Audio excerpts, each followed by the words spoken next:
Hey everybody, welcome back to No Stone Face Reactions. I'm Griffin, that's Theta down there, and we are watching, or rather, sorry, reading a special translation of a original Witch from Mercury episode that never got produced and turned into a novel.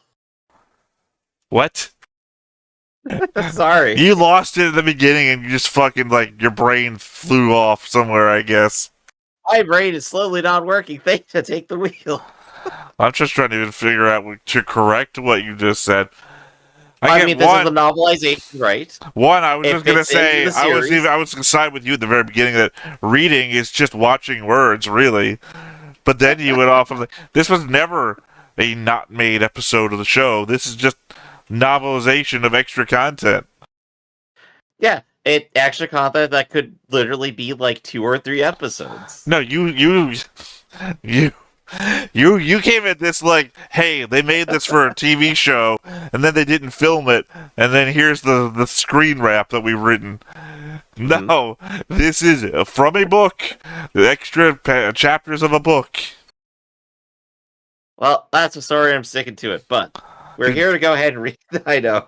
I don't even know. We're here to read this today, and we're going to go over each of the individual chapter bits here. And we're going to talk about how we feel and what we think about it. Okay. So, well, I guess I have to take it from you now. This chapter, or this extra chapter, is called Observing Asterisms. So, my little section 0 I have here. One is a clarification that an asterism is an observed pattern over a group of stars in the sky, aka a constellation. Mm-hmm. And we have our little quote that we get and everything from Shakespeare, since you know the entire Witch from Mercury is Shakespeare driven. Yeah. Light seeking light, doth light of light beguile, is a translation of the original context that I found helpful and easier to read. Was the eye in seeking truth deprives itself of vision. We do get kind of a bit of that now that you have the slightly better translation of that here. This whole set of chapters is kind of focused around an eye, as we'll find out. So it is almost half literal. Though, maybe we'll come back to the metaphorical part of it later. I think I got thoughts on that one. Okay. We have anything else to say beforehand? Because you usually have a lot to break down before we get into these. I suppose before we get into these, we should at least mention where we last left off, right? Which was all of the girls stuck together in a narrow hallway in space on the asteroid. What was this place called? Lapis Garden Front. And I believe Yashura was undergoing some medical problem, and they are currently worried what they're about to do, why the mobile suits are coming in, and what they're going to do to help Yashura. Right, I guess my only correction would be not a hallway, but actually a hangar bay. Right. I'm just remembering the nice big portrayal they did of it, the whole single page frame. Yeah, sure, it's a hallway for mechs. Yeah. In the end, is it not? But yeah. So that's about where we left off, and now we're going to see how they resolve that situation. What is a hallway but just a space between spaces? And I think you'll find that everything is just space between spaces when you think about it. A liminal mobile suit space, you see. The distance between us, Griff, is it not just a hallway? Is not the space between men and their wants and desires, but a hallway of the soul, Griff? A hallway to our understanding of this novelization. If only I had a Graham drive or whatever the fuck your joke is. So, chapter bit 1. Return. We begin with Suletta, Nika, and Choo-Choo returning to the spaceport at the Lapis Garden front after the incident involving Yashura's brother and fiancé. They find Yaya waiting for them, and Suletta updates Nika and Choo-Choo on Yashura's condition, mentioning that she has been taken away by medical staff. There's concern about Yashura's health, and Suletta is unsure of the severity of her condition. Yaya arrives to see them off, assuring them that Yashura's condition has stabilized. Yaya expresses gratitude to Suletta for protecting Yashura and conveys Yashura's regret for not having been able to see them off. Suletta inquires about Yashura's brother and fiancé, expressing her distrust, but Yaya reassures her that they are genuinely concerned for Yashura's well-being. As the group prepares to leave, Yaya mentions that she and Yashura might visit their school, bidding them farewell with a deep bow. So, what strikes me in this is just the way, like, it creates the anticlimax, where last time we had built up a bunch of tension over, like, what's about to happen with, like, these three girls versus a mobile suit in a hallway with someone who is completely incapacitated. And then we just kind of shift over to, and then they all solve the problem. Well, I mean, I feel like that was pretty much solved at the end of last chapter anyway. The fight, or the conflict, was really when they were, like, trying to shoot at Yuchette's Delanza with the mass driver, and everything. That was the fight. Once they broke into the hangar and started doing medical attention, and you find out the fiancé is concerned about her health and isn't just some stranger out to kill her, the fight was basically over. Of course, Choo-Choo is still willing to throw down, and that still makes her the best character. Is that all your thoughts? This first part? Yeah, this one is basically a transitive chapter. We're getting everyone back to the school here. We're resetting, is what we're doing. My first one. It has to be an intentional turn, considering what we just recently read of Xianzong Dekon's work, that we would go from the evolution of humanity in space in the universal century to the development of new afflictions in space in the Ad Stella timeline. Right, I think I can see, like, where you're drawing, like, the parallel kind of thing here. Well, it's not a parallel, also, it's literally a reverse. The universal timeline, we evolve. In the Ad Stella timeline, space is bad. Well, the way I see it, like, The Witcher Mercury, like, has a focus on, like, the Gundam as the means for people to advance. And we have Yashura here, someone who undoubtedly would have benefited from that technology if it had not been completely blown up, like, a decade before. Right, I Or 2 mean, decades yes, before. you've stated what Witcher Mercury is about. Yeah. you didn't seem like You're covering. going to a different media and saying, oh, that's weird. I'm going, it's like, well, this would set up what its solution is supposed I'm to not be. going to another medium. I'm literally still in the Gundam franchise. I'm saying I can't. Griff, you're ruining me. We're in the Gundam franchise, which has a united message across all of its shows, and I'm pointing out that the original Gundam franchise says space is the place where humanity will evolve beyond its issues, and the fact that we then develop new types because of space, and instead of developing new types in the Ad Stella timeline, we literally get fucking worse as people. Not just as, like, businessmen ruining the Earth, the same way that happens in Universal Century, but we fucking get weaker and sicker in space. We don't develop into new types. We become more human, as it were. It is kind of interesting to think of it in that light, that at the end of The Witcher Mercury, they go back to Earth. Well, They go to status Earth to quo. retire, and that's their solved problem. Well, we don't know that they went back to Earth. Fucking the fronts looked exactly the same as anywhere else. If you didn't look up at any camera angle when you're at school, you wouldn't know that you weren't at, like, the Earth dorm. It could just be a fucking storage place on Earth if you didn't look up. Yeah. So, it's still interesting. There's some thoughts there to, like, keep in mind, I think. Well, I thought it was poignant, despite how much you didn't care about it. Yushetta's Delanza was briefly mentioned last chapter as just a covering of their magnetic paint particles. So it's kind of funny that this time they just call it Langland's coating, as if that sounds any better. I guess they are really trying to sell us, the audience, on the brand name for some reason. Hey, it's a fictional company. Why not sell you on the brand, right? I just mean because it wasn't introduced that way. So it's like, I don't know, in the odd way that if somebody picked up chapter 3 and didn't read chapter 2, they wouldn't know what the fuck was happening, but I guess you wouldn't if that's how you read books. What was the fake Gundam McDonald's called again? I don't know. What are you talking about? There's like a proxy McDonald's, and like I think one of the UC mechs like crushes it in like some scene, and so in real life they like end up recreating the fake brand. Here's the problem, Griff, is that in our reaction series, we've only seen 3 episodes of Universal Century, so I literally have no fucking idea what you're talking about. We've talked about it before. I don't think so. I know there's a lot of other McDonald's counterparts in other anime. Like, I know there's like a Whack Donald's and something.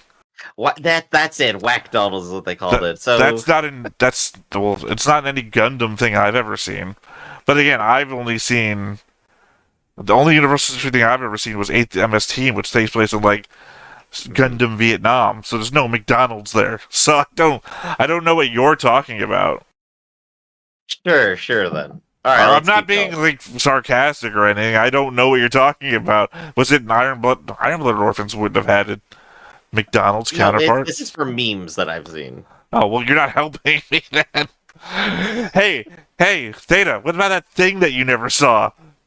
What's that from? I'm okay. What I was saying is, why not buy in on the fictional branding? Why not try to push it? Because I guess it doesn't have a counterpart. There's no almost nanotech paint in the real world. So what are we being sold on here? What do they want us to buy? Brought into the universe to feel advertised at. All right, moving on to the next section. Midnight in the House. Returning to Astasia, the group's shuttle ride is shortened by Lapis Garden's mass driver, but doesn't get them back the same day as their practical training. The next morning, a message from Yorn reveals her confusion and frustration at Suletta's absence. The team, exhausted, hears the voicemail. Mjorn is preoccupied with a customer visit related to gun technology. Alea briefs them on the situation, mentioning a space telescope project. The Ariel is involved, causing Suletta unease, and they prepare for their customer's visit. So I definitely liked this chapter because it actually resets back up a conflict after we kind of like drop the last one a little bit. It's going in a completely different angle than like what I originally thought, but we are like coming back into what we were setting up with Bjorn before, with her like doing all of her messages and stuff. She's now moving towards setting up this meeting. I mean, I wouldn't say it sets up conflict or resumes any conflict, because she wasn't really in any conflict. And she's trying to... I don't even know what you would call this. It's... I guess, like, it's not a conflict as in our heroes are against any individual here. Like, they're inviting people here to work with them. But rather, it is the source of tension and the thing moving forward the plot. Yeah, I mean, it's as much a conflict as trying to pay your taxes is a conflict. I mean, they have more events happen to it as we go on, which could probably be better described as man versus technology or something, I guess. Yeah, well, we're covering it section by section. We'll get there. I just mean referring back to Mjorn's previous chapters of events. She really wasn't in conflict. She was just... Again, I don't know what you would narratively call her situation if you were, like, describing it in, like, the layout of a novel or something. Life, I don't know. Yeah, like I said, I do like how Bjorn is already harassing Suletta like an old housewife. Like, where have you been this late? Well, I mean, to be fair, that's the message that she sent last chapter, just now getting to Suletta. Mm-hmm, it's not, she's not actively, you know, I turned my phone on and there was 1,000 texts. Oh, well, I'm referring to, like, when they get back. Mjorn, like, stands up abruptly, shouts at Suletta, and then says, just go get to work. Oh, okay, I thought you were talking about the text situation. I don't know why. Any other thoughts? None. Everyone's now back on the same page, I think. Alright. So, we've got slow ships that take you anywhere you want to go, and faster mass drivers that are in fixed positions to take you to pre-designated locations in half the time. This setting is just screaming to be made into an MMO. 5 gold for your Griffin mount, right? Well, no, that would be your ship. What you want is a flight path, which will be your Yes. mass driver. I could definitely see it. Well, I want to. Not these mobile games that keeps getting made. All you need to do is get like a few $1 billion investment. We can get the MMO going. I'm Let's trying. Go. Kickstarter. I'm trying. Just a couple more patrons, I think, it would be there. Yeah. Considering that we already established that this is still fairly early in their relationship, I lost my notes on the matter from before, but I'm pretty sure we nailed down that it was somewhere between episodes 10 and 11, as it happens as it happens post Grassley House duel. It explains the distance that still exists between the two due to a misunderstanding, while still having formed a business together, and also having the expectation of emotional attachment. Sometimes it's hard to exactly nail down where we are narratively, given how early the first chapter seemed, versus how far we've come in the last 2 chapters. Yeah. I think they even have another mention where they mention the business formal party. Which also kind of helps place it a little bit, which is Not also really. just It doesn't, tiny like bit. I said it happens between 10 and 11. The business party is like episode 7. So I've already placed it well ahead of that. Yeah, yeah. The fact that they've already in a business already kind of implies that the business party happened. So I didn't need them to mention it to know. Right. There wouldn't be a Gundam without it.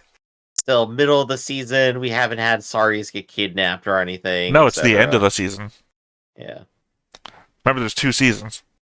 Oh, sorry, I was picturing it all as one big one for a moment. There's an argument. There's an argument about that. But specifically...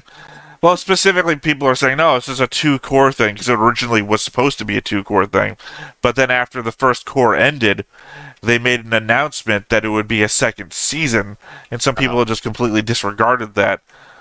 So, it's 2 seasons, and this is happening at the end of season 1.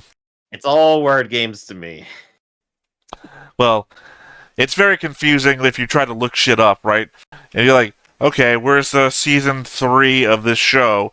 And people are like, there's no season 3. Or season 3 already aired. And it was like, no, there was 2 core. It was 2 core first season, and there was a 2nd season. It's very confusing if you're trying to figure out something. Right. Google does not help you with this. What they plan to use Gundam for with the telescopes, or at least look into for their business with the research group, is just a bit confusing to me. The way they talk about it, I'm not exactly sure how they wouldn't be better served just connecting an array of Haru up to a telescope and having them watch and track the night sky for objects. Hell, give them a whole array of telescopes and a dedicated power source. They'd never need to rest, would be as accurate as you made them to be. I can see no downsides with using existing technology. Considering that everyone out there is trying to get their hands on gun tech for nefarious reasons, I just suspect that this research group was another one of those due to how low the bar to their research idea would have to clear. The fact that Ariel itself is involved in the testing just adds to that assumption. I feel like I lost the plot a little bit there after the Harus. What, after the coughing fit that you went through in the middle? Oh yeah, that too. Don't worry, I'm just slowly dying here. Yeah, the fight for survival took precedence over understanding what was being said to you. I feel like I caught on to the Harus. Are they actually intelligent enough? I'm a suit-wearing guy at a business meeting, and you're just in the back of the room dying, and I'm not stopping the presentation. The meeting will continue. But yeah, I don't think the Harus are that intelligent or do that much. They literally are therapists on the ship, or on this front, do you forget? Yeah, sure, and people use ChatGPT as a therapist too, and I don't entirely buy it. They arm them with guns, they put them on mechs, they're responsible for fixing holes in the station. But still, I figured like the point of this is to make sure the technology works, not to like set up a network of them immediately. The point, as they described it, as far as Section 2 of this, is to let humans control telescopes with their eyes. The technology is way more advanced than humans. Why not let the technology do it? I'm gonna say, because I have things to say in a few chapters about that here. So, what you Griff, you're not using your own words right. I'm looking in the wrong direction. I want to say something, but it makes more sense at a later point. No, I understand that, but what is your catchphrase, Griff, that you typically say in a situation related to this? Is it perhaps? Well, I'll put a pin into that thought for later, and I'll come back to figure out what I put pins into. I was really hoping you were going to sarcasm. Let's put a push pin in that. Something a little off kilter. I'm gonna paperclip it. Staple that thought. Exactly. That's exactly what I thought you were going to do to me. All right. Last thing here. Naboo had an artificial eye, eh? It showed like an ordinary eye in every manga and anime shot we've seen, which means the technology had progressed well beyond their artificial leg technology. Enough to look human standard anyways. Meaning anyone could have enhanced eyesight in the show and we would never know. Hey, we're back to our 00 Terminator, huh? Anyone could just be the Terminator underneath and you'll never know. Well, I mean, that was the thought for Suletta at the end of the series. Remember when she's lifting 300 to 400 pounds of concrete effortlessly? Everyone's like, oh, there's something going on here. And it never gets cut. We never cover it. Yep. All right. Next section. Grace Chain. Yeah, what we got? The Chain Optical Research Institute collaborates with Gundam Inc. to set up a space telescope. As Mjorn and director Grace Chain discuss the partnership, the telescope, named Agliance? I say it, Griff. Gosh. How would you say Aglianice? Probably Aglianice. Actually, where? Aglianice, I think, is probably right, because it's named after a Greek astronomer, right? Yeah, so I guess you would kind of like accent that a little bit. Unfolds from a white sheet into a 10-meter triangle. The team connects it to the aerial for testing it with Gund technology. Suletta, equipped with eye-tracking devices, struggles with controlling the telescope. After hours of testing, Director Chain takes responsibility, realizing her design isn't compatible with gun technology yet. She proposes a redesign and a future partnership. The collaboration, though postponed, continues to hang in uncertainty. Mjorn, Suletta, and the team face the disappointment, contemplating the challenges ahead. Right, so this is what I meant earlier with, like, setting up a conflict. The conflict is the technology doesn't work, what are we going to do about it? And everyone's, like, shuffling around trying to find, like, a new way to keep this going. But we are basically back into kind of the lower tension business stakes kind of side of the show here. It all is lower tension. Again, this is the narrative tension of filing your taxes, as I said, because it's all, will the business take off? Will the business fail? It has nothing to do with, oh no, my brother's trying to kill me with a mobile suit. Yeah. They're very much different concerns. Right, so this is like the first part where, of course, like, they explain, yeah, the telescope is modeled after an eye, and that's why we want to combine it with the gun stuff, because, well, it's supposed to be this big cybernetic suit anyway, right? So, logically, in the story, it makes sense that they're trying to go through this way. Just a quick backwards clarification. When I was saying Haru is taking control of everything, and the tech is good for it, you didn't think I meant just throwing Harus into space and looking at stuff, did you? Yeah, I did. No, I literally, like, maybe you missed out then. I literally said put them in control of the telescope. So I meant, like, having all the telescope information fed into a Haru and having them analyze everything. You would need gunned Harus, then. You wouldn't. I'm saying gunned why do they have to hook it up to the aerial, then?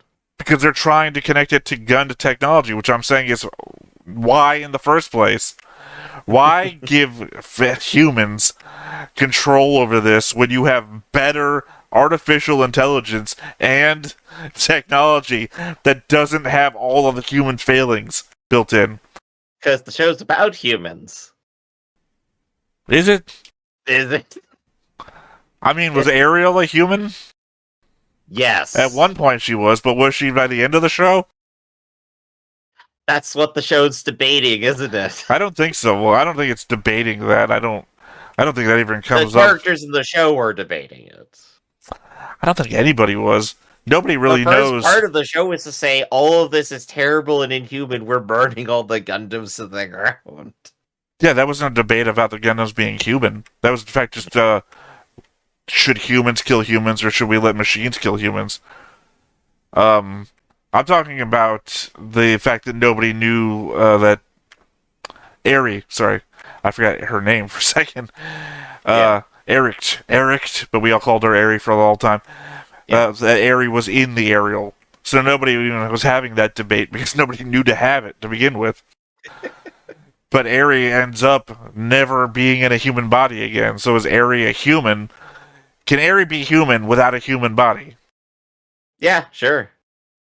I mean, my opinions are pretty simple on all of this. So. Well, yeah, because your opinions also aren't based. Your opinions also aren't based in any argument whatsoever. You don't justify yourself. I think justification is the point of argument. I'll say that now, and then I'll argue against it later when you use it against me. Oh yeah, sure. Because the basis of argument is argument. Well, I mean, you didn't really come back at me with anything, so. Oh, I'm sorry. I don't mean specifically on the just being human part. I meant about the whole telescope thing, that we reached an understanding about what I meant in the first place, and that we're at the chapter that you can talk again. I mean, I think the main reason they're doing this is because it didn't work without anything else to begin with. Like, they have a cool idea for this telescope, but they need the aerial and its computing.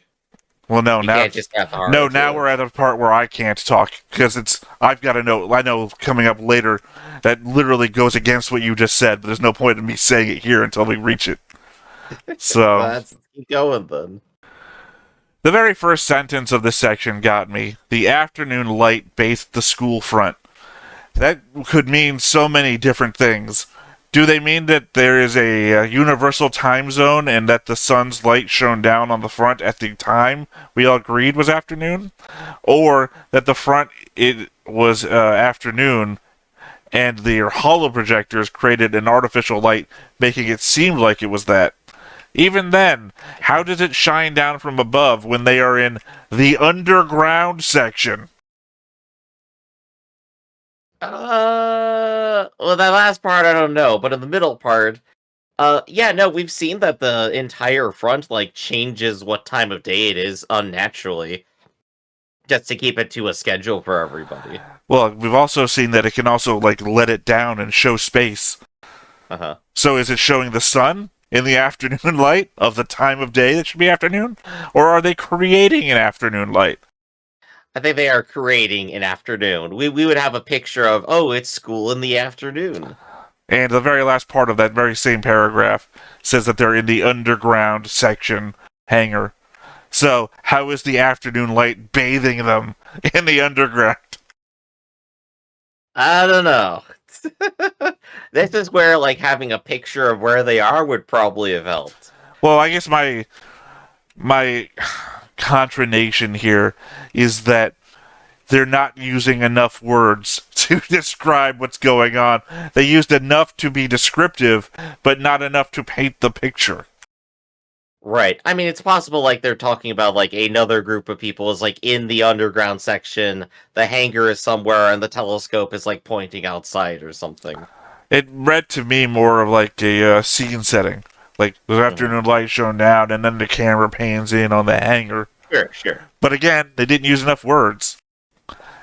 There's a difference between being wordy and being accurate, and they weren't. Well, at the same time, we're, of course, dealing with the imperfect translation, too, so.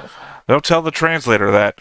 He's pretty good at this. However, I was like, oh man, I'm reading a lot of errors here. Maybe do I care enough at 4 a.m. in the morning to start writing this down? Where he calls it gun arm incorporated. That was just a funny mental image. What else you got? What the hell, Lalik? For what she went through during the duel and how rather quickly she got knocked out. It's almost out of character for her to be wanting to get back into more duels. Especially when you consider that she doesn't climb into a cockpit again for the rest of the show. Unless you count the ending. And is one of the most rocked by the assault on the school. It's just a crazy thing for her to say. I mean, I guess maybe they're just trying to illustrate the tension of the Earth House overall, like they saw Pride and whatever, but, like you said, they now never get back into a suit, so. I don't think this amounts to pride. She's like, I could go for another duel. And it makes no fucking sense to her entire personality. This section goes back to show off how Nika is the engineering genius of the group, having her geek out over things no one else knows about.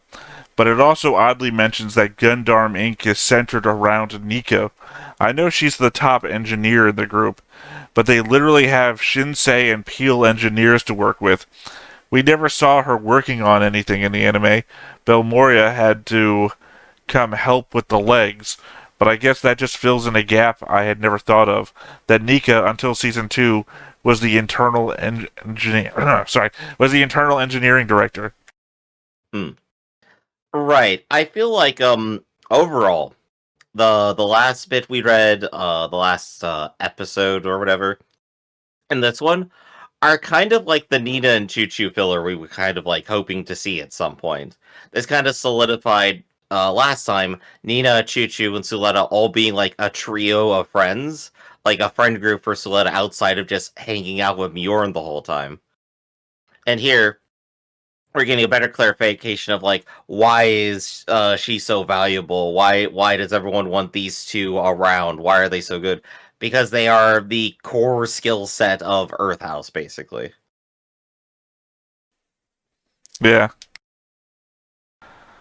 Sorry, my new layout that I'm going on. Sorry to audience. I've got two screens here. One, if you see me looking this way, I'm looking at my Discord, which I have Griff on the camera. But also, if you see me looking this way, it's my OBS recording set, where I've also got Griff on camera, and this one's mirrored, so they're both looking towards the middle. So if I'm looking at my notes here in the middle, I've got two faces looking this way that are talking to me. We're always watching you, Theta. We hooked up Haru's to the eye-shaped telescopes, and we're going to be watching you now. Well, the oddity is that it's the corners of my vision that I can see you. So you're very peripherally. Anyway, you just caught me there while you were talking about Nina's importance. Nina, who isn't a character in the show, by the way. Nika, I'm sorry. It's been like 3 months, man. Come on. It hasn't. We've talked about which Mercury since then.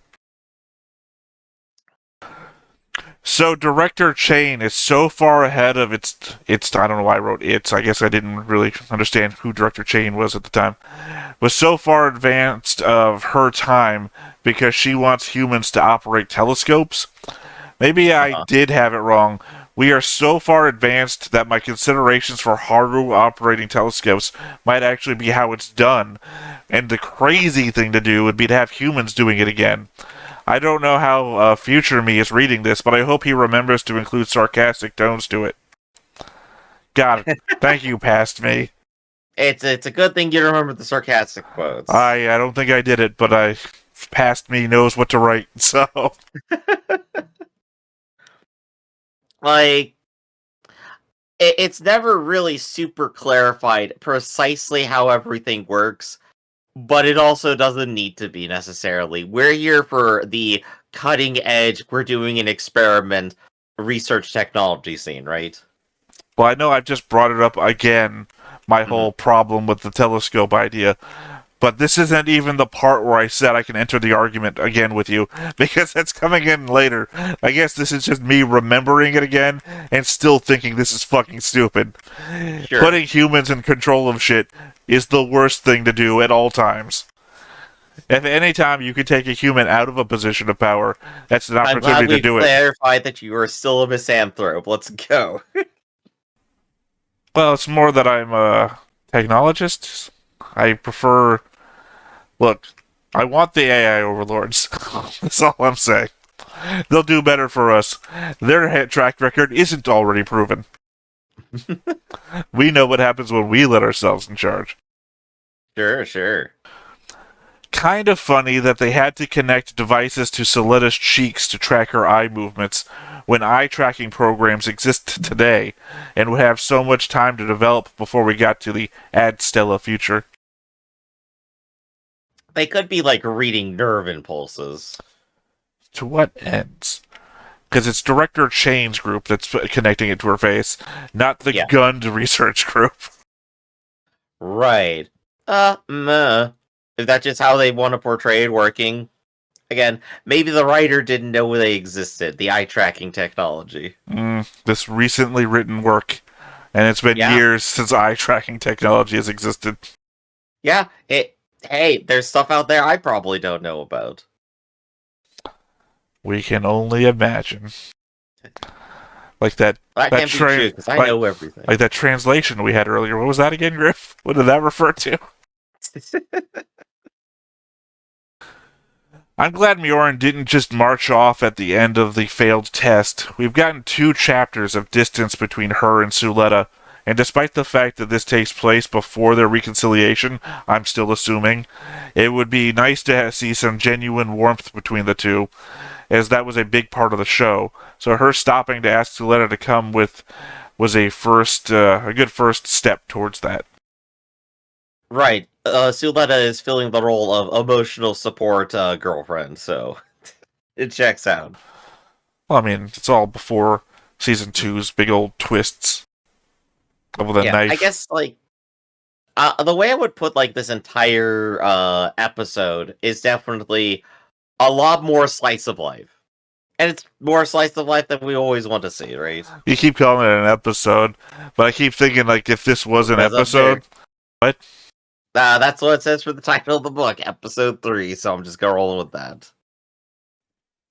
Title of the book? Yeah. Witcher Mercury, original episode 03. Oh, this is just a chapter. This is just a chapter of a bunch of... Like, if you put them together... Well, my point was, if you put all the extra chapters together, maybe they'd be an episode. Because given the length, this is like a page and a half. It feels like of actual work. You know, it's like, oh yeah, I wrote the stage play. It was like 300 words. You know, that's like a minute on stage, right? It took an hour to write. I thought it would take an hour to read. Yeah. So I just don't think this is an episode yet. Maybe the Gundam crashing through the hangar in the last chapter would be like the halfway point, maybe. So I feel like this is a bunch of transition scenes of, oh, we're on the spaceship. Look at the spaceship. No, we're at the theme park. Look at the theme park. Hey, if you're an animator, go ahead and animate this entire novel. Why not? All right, next we have Revisit. In the early morning, Yashura and Yaya arrive at the school front's spaceport. They head to the Earth House dorm, and Yashura expresses regret at not attending Astasia, and notices the Earth House's location is removed from the other dorms. During their walk, Yashura and Yaya smell something strange and discover a stable with livestock tended by Earth House students. They proceed to the hangar, finding the wrecked aerial and a telescope. Yashura recognizes the technology and, surprised, greets Suletta and Chuchu, who are equally surprised. Yashura, the chief technology officer of Langlands Corporation, learns about Gundam Inc.'s issues and offers her help. Let's see. So this is just reintroducing Yashura to the story. She's okay. She's escaped again from captivity. And now she's going to go ahead and make it everyone else's problem. That's an interesting read on the situation. Sorry, I still have like my read of Yashura as like a being of chaos, and so I'm just kind of picturing that a little bit here, stumbling into the animals, and like I'd expect like half a scene of like, oh, whoops, accidentally let them all go. Everyone's got to catch them again. Uh, but still, this is putting her back into the story, giving her like an instruction to catch up everyone on like what's happening with the project, and as we'll see soon, she's going to go ahead and interfere with that. I'll say we have two different interpretations of who Yashura is. And I certainly do not subscribe to the chaos creature. I mean, maybe like a bit tricksy at times, but I don't think she has the energy or the willpower to be what you're describing. I think last time we were describing her as like Willy Wonka, which is maybe more appropriate. I think I was saying like the Willy Wonka from the very beginning of the movie, when he does the cane trick and falls over. Right. Yeah, before my version of her is the one that's still sick, that's really actually sick, and not the guy who does the somersault at the end. My version of Yashura is the Willy Wonka that face plants there in front of everybody. Space plants dies immediately. Who gets the factory? Oh, I guess we give it to the Oompa Loompas. Still, she's interested in the project, is immediately going to start acting on it, and I guess we're going to see where that goes. I still find myself picturing Yaya as this much older figure due to how I initially read them in the first chapter's synopsis that we read, but I suppose also due to the serious demeanor that they are constantly portrayed as having. If not for that one image from last chapter, I don't think I'd ever really accepted that she's the same age as Yashura, except that here Yashura indicates they could have gone to school together. They are so much the same age.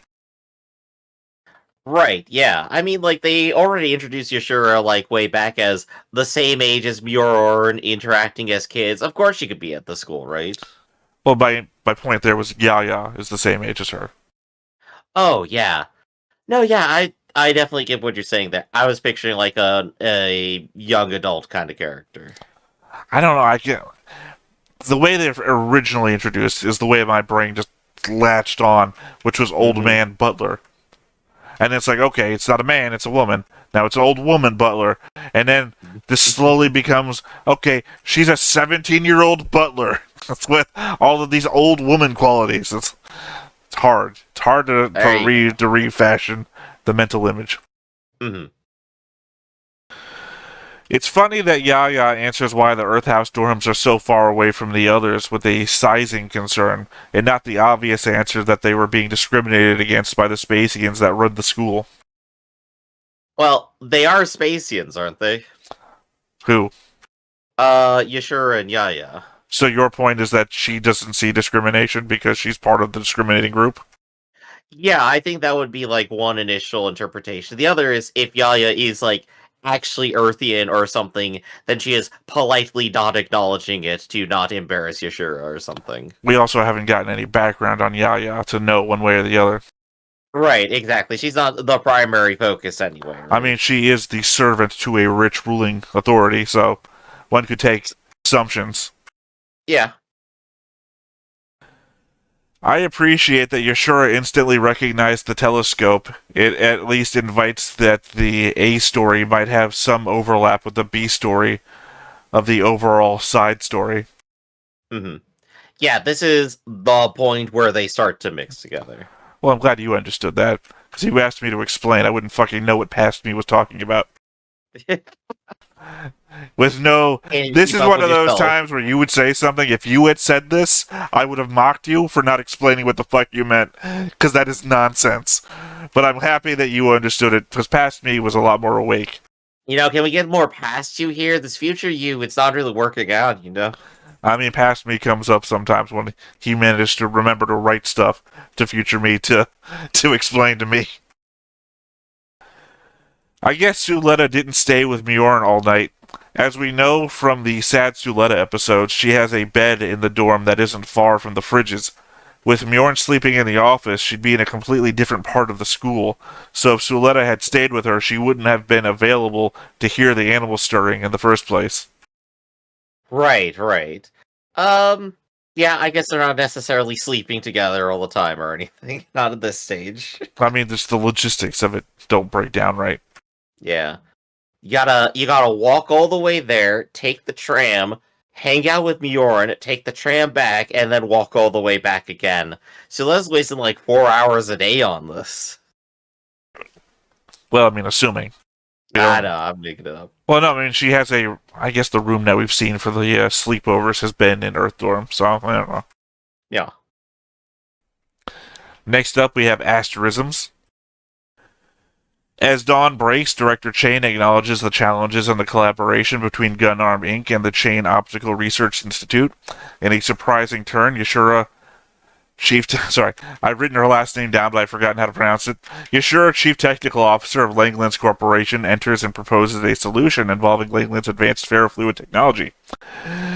Yashura showcases Langland's magnetic manipulation technology, impressing everyone. Langlands proposes a three-way partnership, and Director Chain, recognizing the potential, agrees. The collaboration is named Project Asterism. Yashura outlines their next steps, including providing necessary materials and conducting proof-of-concept experiments. Director Chain expresses a desire to test the technology in outer space. Yashura offers Langland's mobile suits to facilitate the experiments. The meeting concludes with a sense of accomplishment, and Yashura expresses a desire for a private conversation with Bjorn. So, this is what I would call the sci-fi bit, right? This is where the thing that takes front row and center is obviously Yashura once again explaining how cool her technology is, the ways you can apply it, how they're going to deal with this project, how it applies these two technologies together, and how they're going to, in a research manner, solve the problem in front of them. And then there's like basically no character drama in it whatsoever. There's no action or anything. It's literally just, it is straight up sci-fi. That's it. I mean, it's the kind of thing I'm used to reading in more hard sci-fi novels. You know, the tech, not so much the technical description, but the explaining of how very complex things interact with one another in a way that you don't typically get in any other medium. Yeah. Science fiction is interested in selling you on the idea and convincing you that it can work. And when you put in the groundwork for it, it can be interesting. And I mean, that's what we're doing here. I want to know how this works. I can see where it's going. Get it? Because we're making an eye. You see what I did? Oh, I thought you were taking a letter joke. C for corporations, because the corporations are all coming together. You see what I did there? We operate on 2 different ranges here. No, I'm just making a secondary joke. Any other thoughts? I think that's just my initial thoughts right there. Good to see that Nika has prospects when she gets out of prison. Assuming that Yashura survives the side story, with her brother possibly gunning for her and the illness bringing her down. We've constantly speculated that the happy ending of the show might get subverted in the side material, so that would be something to keep an eye out for. This all comes before Nika's ultimate betrayal and her eventual resolution to make amends, so who knows if she even considers any of this anymore. I mean, I doubt it's forgotten. If this was in the show, this would just be like a point of reference to say, oh yeah, I guess now that we finish up the series and she's out, I guess she goes on to do this because she already made a good impression. She could just shift over there. She made a good impression. Now that when she gets out of prison, she can try and apply for this high-end position in this well-to-do company. Like you said, episode 10 and 11, season 1, pre-prison Nika. Pre-prison. It kind of feels like the setting is doing everything it can not to have nanotechnology, while at the same time having as close to the benefits of it as it can. Not going to negative comment, mind you, just an observation about the world building that I've noticed. Going for a lot of same but different feels. Like Permit is a thing that allows us to do similar stuff as other shows, but only exists here, that kind of thing. Yeah, I definitely know what what you're trying to say here. Like, if we had like nanobots here forming like all this molecular skin or whatever, it would introduce a whole lot of brand new thoughts and ideas into this that would be hard to contain without putting a giant focus on this. But if we just have, well, I just put some oil and magnetic material together and then it worked, then, you can have that and then not spend all day on it, right? Well, it enters a field of being, one, not as complex and as hand-wavy magic-y as nanotech tends to be in sci-fi, while also being just far enough back on the close to shit we could actually do spectrum of technology as to not break minds. Like, well, if they had nanotech, why didn't they do this? Versus, well, they had ferromagnetic shit, which I've never heard about before, so I'm not going to question.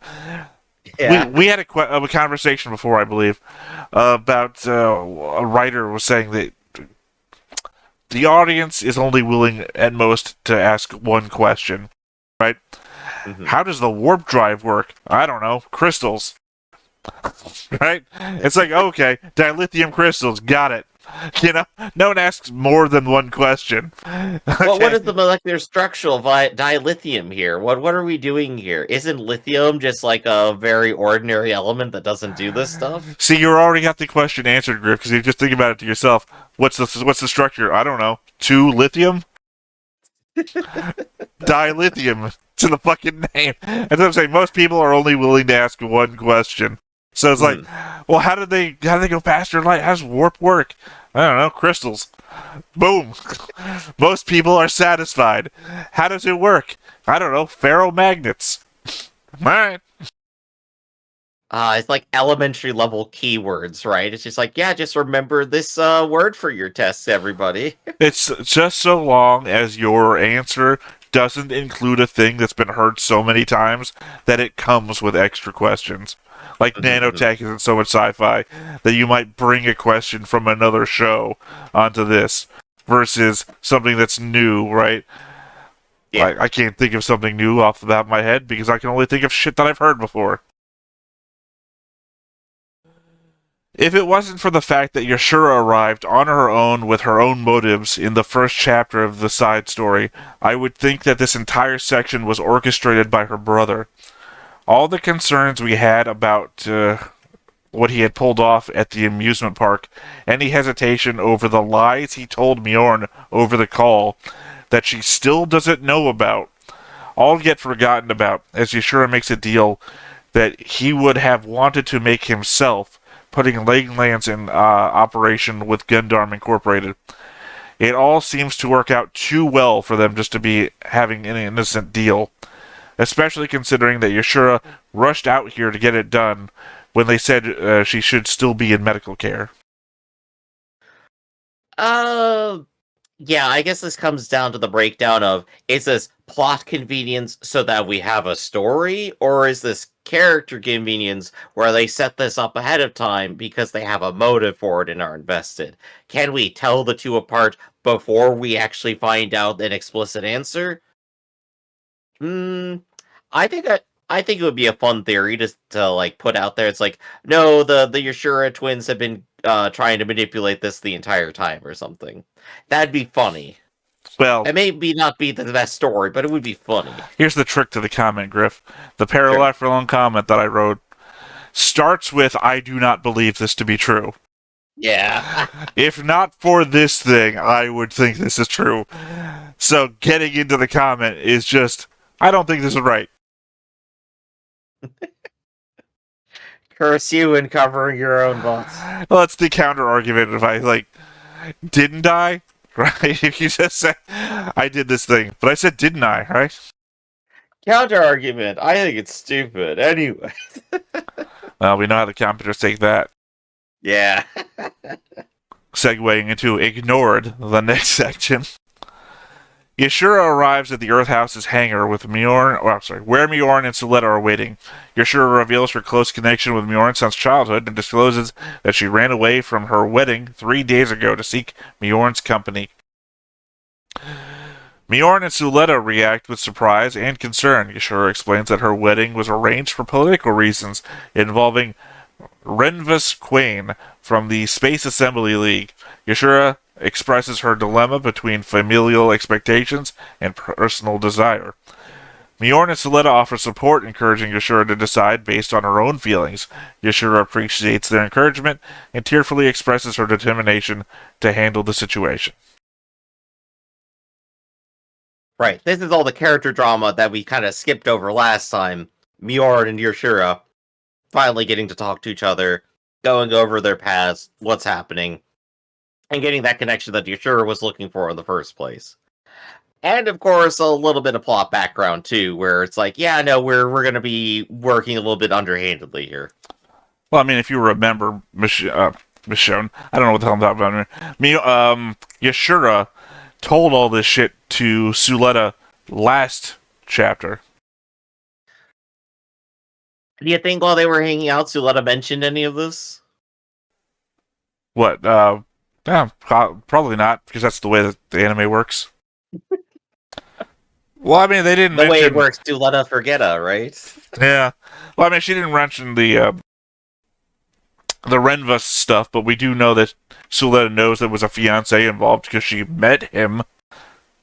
But she also mentioned the whole Mjorn knowing her since childhood thing. So that's also not an unknown bit. Right, but we're a bit in the thick of it, at least emotionally for the characters. They're kind of bypassing a whole bunch of stuff, I feel. Like a whole bunch of like their reunion emotions. They're being very direct and forward with each other about like, let's just go do a project. But maybe that just you're sure kind of hinting like, hey, I might not have a lot of time to get this done. Let's just do a thing and have a memory and get on with it. Well, I feel like that got covered internally. Like, they cover how Mjorn feels when she sees her, that kind of stuff. Yeah, I guess it's all the way that it's expressed as a novel, where there's a lot more of the internalization, where we're used to like watching anime at this point, where we get zero internalization, but like 5 emotions on their face. Well, I mean, we know that Mjorn's not good at, like, expressing herself all that well. So it's not unexpected that she just doesn't say it. Right. Just a funny consideration for the start of this section, the fact that Mjorn wanted to have a private conversation with Yashura in front of the Ariel. If Suletta hadn't been invited, it really feels like it could have been the setup for a drama, with Ariel just spilling the beans to Suletta later about everything that was said around it. Oh, that's actually hilarious to consider. Eric just like, oh, by the way, your girlfriend was talking to their old girlfriend, and they said this. Well, we know Ariel has all sorts of sensors, and there's a living being inside of it, so entirely possible. I think we also went back and forth about, like, the actual level of communication that they seem to have at times. But you know what? It would still be a hilarious scene. Have the robot involved in the drama, right? I think one more note here, now that I'm, like, kind of more visually seeing it again. Yashura goes back over well, we used to figure that we would be like the bride and groom stuff going on, right? It's like, but oh, that's way in the past. They're definitely hinting. Yashura has feelings still. That's obvious, right? But we knew that already. Right. Well, this is Yashura putting it out in the air to the other characters now. She did that to Suletta alone last chapter. So we did this already. That's the only thing that changed here is Mjorn is present, and she's bad at expressing herself. That's so why you gotta hit Mjorn in the head with the emotional hammer so that she gets the message, right? And here we are with another Space Assembly League connection. We know that the group is up. We know what the group is up to come Season 2, and how they were infiltrated by Oxearth in the past via Vanada's heart. Mm-hmm. And now we see that they are playing real European Noble Dynasty games with expanding their power base in the present. We were shown that Redvus seems like an alright dude, but we also know the group he supports isn't all that it appears to be. Yeah, like, this is something that, like, if it was seeded at the time, would have been a great thing for us to tap on, keep our eyes on, and then see it evolve throughout the series. Instead, we're now looking at it retrospectively and going, it's like, oh yeah, of course people are trying to get in on the plot. Yeah, that's exactly what's happening. Well, we're also part of the rare group of people that are consuming all the media. Yeah. So somebody reading Venata's Hearts and finding out that Ox Earth has, like, infiltrated the Space Assembly League in the past might not be somebody who's also reading these bonus chapters and seeing it happen also in the present. Right. And they might not be deep diving the anime far enough to even care about this big chinned bastard who's firing a space laser at people. That's right, people. Keep up with us. Well, we are the leading authority on Witch from Mercury, in my opinion. Yeah, there you go. There's just something about the sentence, made Suletta vigorously nod in agreement, that so perfectly makes my imagination remember the character perfectly. Suletta in the background is hype manning for Mjorn, yeah. Season 1 Suletta at that. Very, very adorable imagery. Alright, next section. Witalliqus, I guess is how you say that. Good enough. The completion of the tri-corporate collaboration is marked by a shuttle's arrival carrying mobile suits and Langland's innovations. Yashura presents the Witalliqus, a collaboration with Jeturk Heavy Machinery. Suletta expresses admiration for the mobile suit, and Yashura confirms its availability for borrowing. Director Chain invites Yashura to be the test pilot, and Suletta is requested to operate the telescope. Despite Suletta's initial hesitation, Chain encourages her to operate the telescope naturally, fostering her enthusiasm. This one also has like a nice big page spread of Mjorn, Suletta, and Yashura all hanging out underneath the Witalliqus. The Space Soviet? Yeah. That's what it looks like. It's got the God, what do you call them? Ushanka hat? Yeah, the furred hats that you see like in every Soviet spy film. I definitely see where you're going for it there, but that wasn't my first thought. It is a cool design. I kind of dig it a little bit. Well, I've watched a lot of like Mega Man history shit, and there's a Russian guy that Wily like blackmails into creating a bunch of stuff, and some of his shit does the same kind of mecha, furred hat shit. I'm gonna be honest with you. If I get blackmailed into making a bunch of killer robots, I will put cowboy hats on them. I don't care if it's not my thing. I'm doing it, okay? Well, remember, G Gundam, the only one wearing a cowboy hat is the American. Mm-hmm. Yeah, see? No, I mean to say that the American mobile suit does not wear a cowboy hat. The American wears the cowboy hat. It has a football helmet, doesn't it? Probably. He's a weird character. I wonder if every other person in the world from a nation representing G Gundam looks at their representation and just can't figure it out. I don't know though, because like the Mexican Gundam is filled with a bunch of stereotypes that apparently we and the Japanese all saw. But I just can't figure out the American guy because he's just. I guess he's a mix of like Ziggy Stardust and all the other American tropes at the same time. We gotta put G Gundam on the list somewhere. But this image has Yashura using her like Haro staff as a crutch here. I'm just looking at the design of it and going, it's like that can't actually be supportive as a crutch, can it? This is my glare at you, not glare, I don't know, squint at you? Yeah. This is how she's been described since the first time we've ever seen her. Yeah, I thought she was like holding a stick the whole time and was like leaning on that for support. Here we have like a crutch, but like a normal crutch layout would seem like it would be like more supportive here. No, it's always been described as You watch Breaking Bad? No, I haven't. Okay, kind of like this. I was going to say the crutches that Walt Jr. uses in that show, where you get the armband and the maybe handhold. it is. Maybe I just haven't seen enough like specialty equipment to know. Who knows? Well, because it's always being described by the way that it's like holding her, or the way it's pulling her along, or how she's floating. The thing gets described a lot, so it's like from the very first time, because she's floating through Astasia with it in the very first chapter, very first section, and it's being described there too. Right.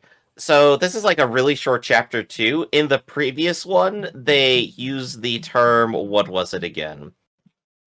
No, Witalliqus, I don't know. no, asterism, where they wanted to like indicate like, yeah, this is where we three as three companies are like coming together as a constellation. But this image better represents like what's actually happening, which is Suletta, Miorn, and Yashura coming together as like a pretty solid group, probably. Well, I mean, that's because they didn't picture chain in here, which is the asterism, your Orion's belt, if you will. Right, right. But I feel like this serves like better on that image than like the three companies. This is the center of what this chapter is, right? These three coming together, forming a group with like the bonds that Suletta formed with Yashura earlier, and Bjorn reconnecting with Yashura as well. I don't know. I think Director Chain has a bigger part in this than Yashura does. I know everything's dependent on Yashura's involvement, but Yashura only comes in for like 2 chapters worth of actual involvement, whereas Director Chain is there from the beginning. So I think Director Chain is more deserves to be in this picture than Yashura does.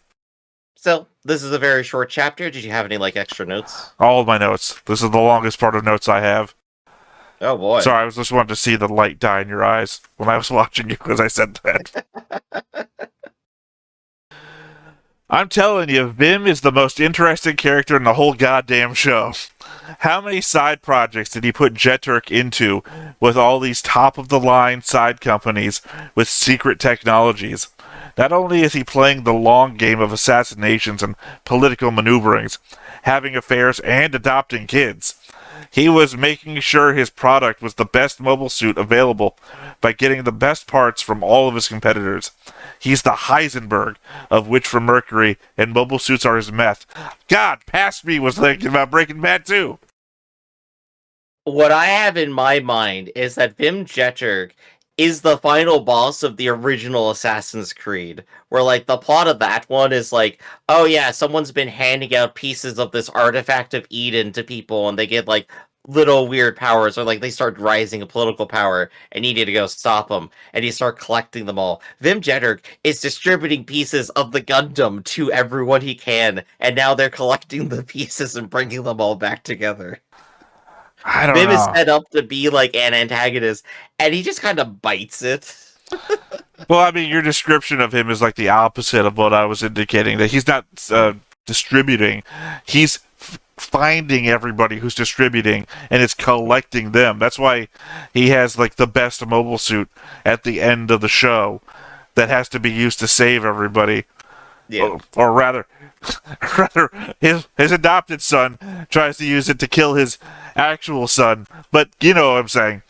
The fact that he's got like, we saw that was the product of him and Shinsei technologies working together. Assumedly, this is a kind of the product of him and them working together. That there might be a hidden mobile suit somewhere down the way, which is a collection of all of his group projects together. That's even better than anything that we've seen yet. And it's still somehow not a Gundam. Because Vim was a fucking genius and doesn't get enough respect from the fans. You see, they put a Haro in it, and that's why it's not a Gundam. It could. I mean, you just don't seem to respect. Sorry. You just don't seem to respect your the Haru that's been talking to you all these years. I reject my Haro overlords. All right. That's been giving you therapy advice while also driving your car, protecting you as a gun-toting bodyguard, and otherwise just comfortable to hold in your lap.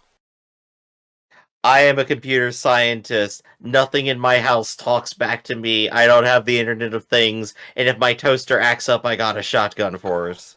Hey, Griff, your headset and monitor in your house right now, and I'm talking back to you. Don't you sass me. Anyway. Listening to them convincing Suletta to operate the telescope again made me remember the very first episode. Oh, this is my argument, Griff. This is where my argument comes back. Okay. Where Suletta is approaching the school and her instruments detect Mjorn floating in space. Like I said earlier, I really don't understand how putting this stuff in the hands of humans is any sort of upgrade. Before we zoomed in on Mjorn in the first episode, I would never have been able to spot her, but some automatic system detected that speck, identified it as a human shape, and called human attention to it. That feels like the most logical system to have. What are we doing here? My response is, of course, in the next chapter bit. Oh god, you were so wrong. This is stupidity at its highest degree, and I only half blame you, Griff. I half blame you because you're falling into it. You're the reason why we're going to go back to doing everything manually. This is why I don't have fun at the gas station anymore. Self-serve gas station robots are after you, huh? I think these people are just trying to kill Yashura. I hope future me says that flippantly, as it's meant to be a bit of a joke, but come on. I know we aren't going out to try some hard G's while piloting the mech for a telescope test, but why specifically ask the frail and sick girl to do it, when you do have multiple pilots around you? Hell, Yaya is even in the room. You know what? I'm gonna go and say it doesn't happen, but I was thinking it a little bit. As I was reading, I'm like, I wonder if this is like Yashura's literal last gasp, and it's like, oh yeah, she's gonna go out, see the stars, and then die. Well, it's just like, well, Timmy, you've had your 17th cancer treatment. Why don't you jump in the tank for a bit? You know, it's like, why? Why would you ask the sick and dying girl?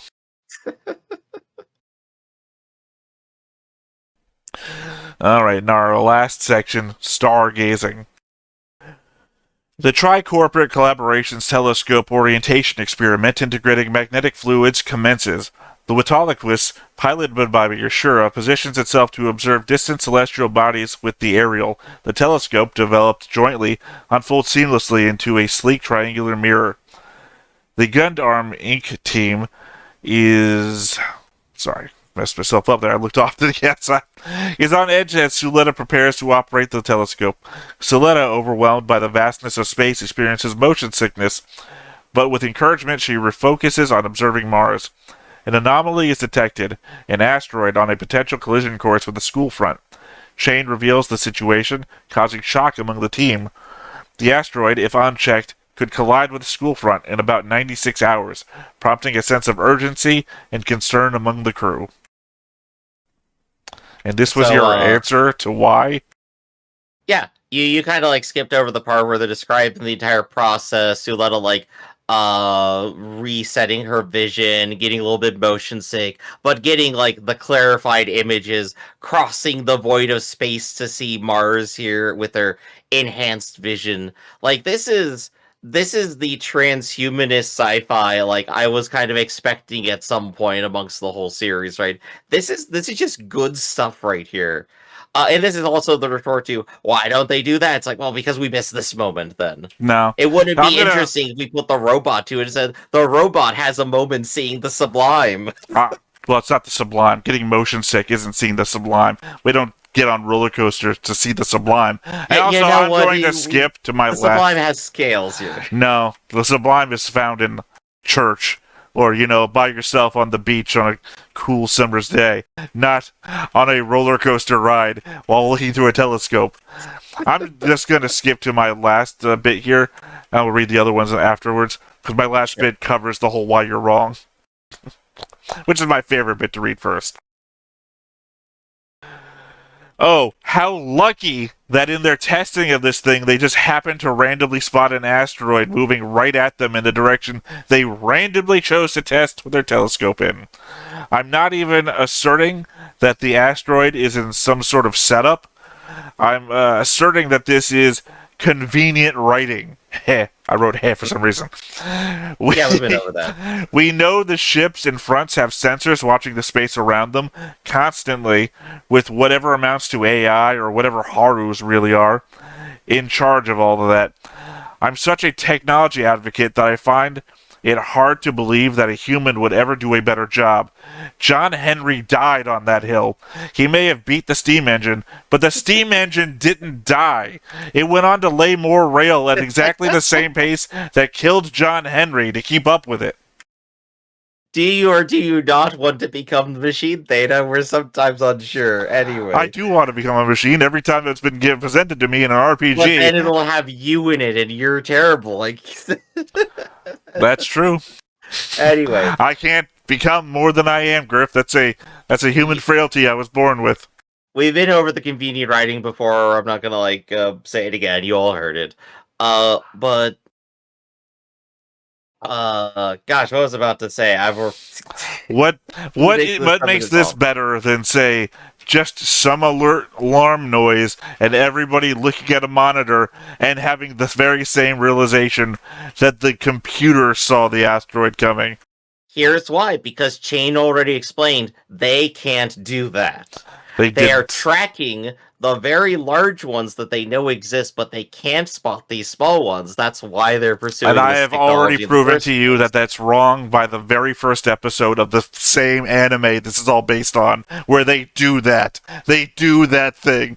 They spotted a human body flying through space. Within like 50 meters of their ship. Yeah, so what? You have no idea how close the ship was. This is like looking at Legends of the Galactic Heroes and trying to eyeball the distance. We had no idea that was 40 it looks AUs. Like 3 or 4 light years, you know? Well, they put everything real close on the holographic display. That's what, 40 AUs? Wow, it didn't look that way.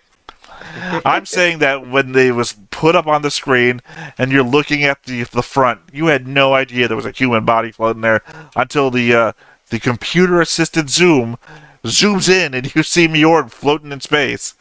So clearly it's capable of finding some pretty tiny shit.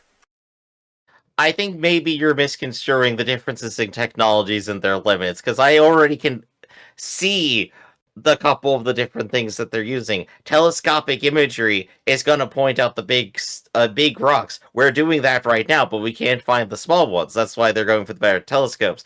If you want short-range radar to bounce off something and give you a signal, you can do that pretty easily. Once again, we're not even talking about the same shit. You're just pretending that I'm talking about radar for some reason, when obviously we used a visual medium in that very example. I think you're using your bias to say that I'm misconstruing the exact same evidence that I'm presenting back to you. Yeah, basically. Yeah, I mean, I don't know. I guess we should just learn to realize when we both think each other is wrong and figure out how to move forward. If the answer, though, in this was we could just strap a robot to it and they could look around, we wouldn't have this entire chapter. We wouldn't have this show. We would. Again, I think you... Because it would be against the entire point of it. Griffin! Miss the point, which is what I'm on you about. You have misconstrued the show to be about a thing that it's not about. Are you sure about that? Are you sure it's not about becoming more than human via the gun technology to go out into space and experience new things? Because that's what we're doing right here. No, we're using the gun technology to experience things in a way no other human has before. To see from Earth a crystal clear picture of Mars as if they were just looking at it across the room. That is already a miraculous technology that they're demonstrating here. This is the point of the show, to showcase this is what Gundam can do for their universe. Alright, I'm going to go back up to my first point, because I think that literally addresses what your comment just said. Sure. I couldn't remember which one of my points. But that telescope auto-tracks. What part of this requires human control? Is it just so people can look at things personally instead of a camera picture of them? Because that isn't the asteroid tracking reason we were initially told. And otherwise, I can't see much other use for it. Especially not one that requires heavy surgery and an implant. Just to pretend that your eyes are powerful Superman level enough to view the cosmos. You're the reason why tourists get killed, Griff. Because they want to go to a distant country to see it themselves, and ignoring all the dangers involved. Literally, there's no light and high beauty in your universe at all, is there? Well, we just saw the telescope is set in the thing to auto track, which means it's already set up to look at for these things itself. It doesn't need a human eye. So what's the point? They have 4 levels of control on it, and one of them is literally the aerial being held and spun around right now. All right. Yeah, which any little like rocket pack on a satellite can do. So, again, there's no point to any of this other than to let a human do it, to let a human see for themselves, which, again, is why tourists get killed in dangerous foreign countries. Otherwise... It's okay, go ahead, continue. What else you got? Now we know what the onomatopoeia of Suletta throwing up is. Where was that? It sounds something like... Or, sorry, there's more of an M noise. Oh, I can believe I was speedreading this. I missed that. Well, like I said, I was at 4 a.m. So a lot of these are also 4 a.m. thoughts. But I am bound to more agree with myself at 4 a.m. than you right now. So, especially when past me writes notes for future me to let me know that I'm okay. I think it's a habit I'm going to do more often now. It's nice. It's nice to know that someone's looking out for me, even if they were in the past and have no ability to affect the future, because I'm that future person that they're trying to affect. We wouldn't have to look after you if we put you into the giant eye robot. The giant eye robot. Sorry, now I'm thinking that the Baldur's Gate 3 thing that, works for the, I forget what they're called. The evil group. The Spectre. Well, no, I mean the group. The absolute eye thing that follows you around if it thinks you're doing something bad. Oh, yeah. I joked about it in yesterday's recording of Legend of the Galactic Heroes when the camera goes zooming across the galaxy and whips around planets at roller coaster spins about getting sick on the ride. Looks like Suletta got that exact experience in this section, whipping her vision around on a planetary scale. Yeah, I imagine so. Like, even something as basic as putting on the VR headset is too much for some people. Yeah. Very first time I played Nintendo 64 and did a 360 environment game, I got, like, migraine.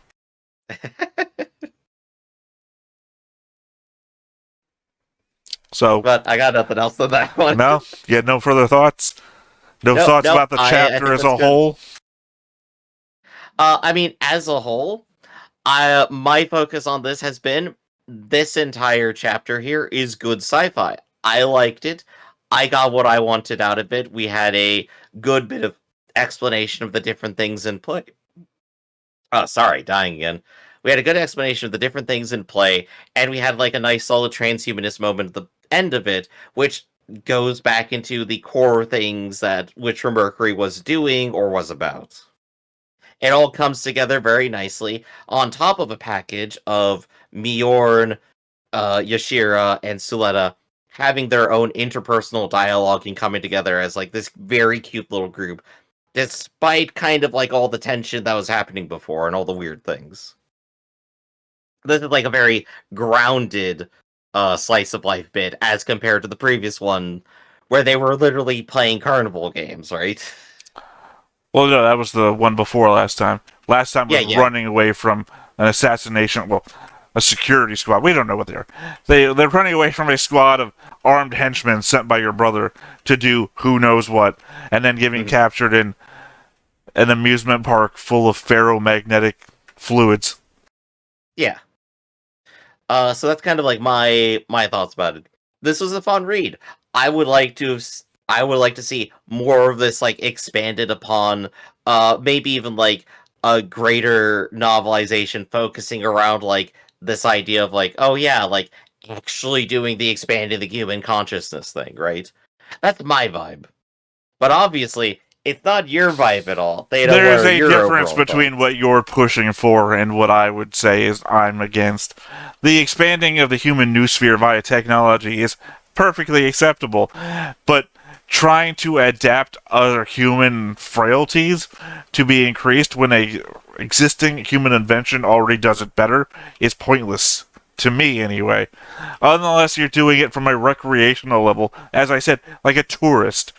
There's no point to do this unless you have a real desire to see Mars and have no ability to get there. Otherwise, you can look at pictures of Mars from the same telescope. The same telescope will do it for you. The Haru will take a picture. Just tell it where. Tell it where, and get it right down to the exact coordinates. You know what? Haru won't get sick. Haru doesn't have anything to get sick. Motion sickness don't affect Haru. That's what that makes it such a good pilot. That's why we replaced you as a pilot, too. The Haru has ascended, Theta. Well, the Haru is just the example. I don't suppose you actually need anything to have a ball form. You can just fucking build it in to the telescope. Or No, we covered this before. Balls are superior. Well, I was waiting to see if you had anything else to go on. So then, I guess we'll go ahead and just wrap up there then for now. So, this has been Stone Face Reactions, everybody. I'm Griffin. That's Theta down there, and we will catch you next time. See you around. Hey everybody, thanks for watching another Stone Face Reactions. If you have an idea of another video we could go ahead and watch, go ahead and put it in the comments down below and we'll add it to the wheel. Be sure to like, comment, and subscribe, and let us know what you thought about this video and what parts you liked. And until then, we'll see you next time. Is this too goofy?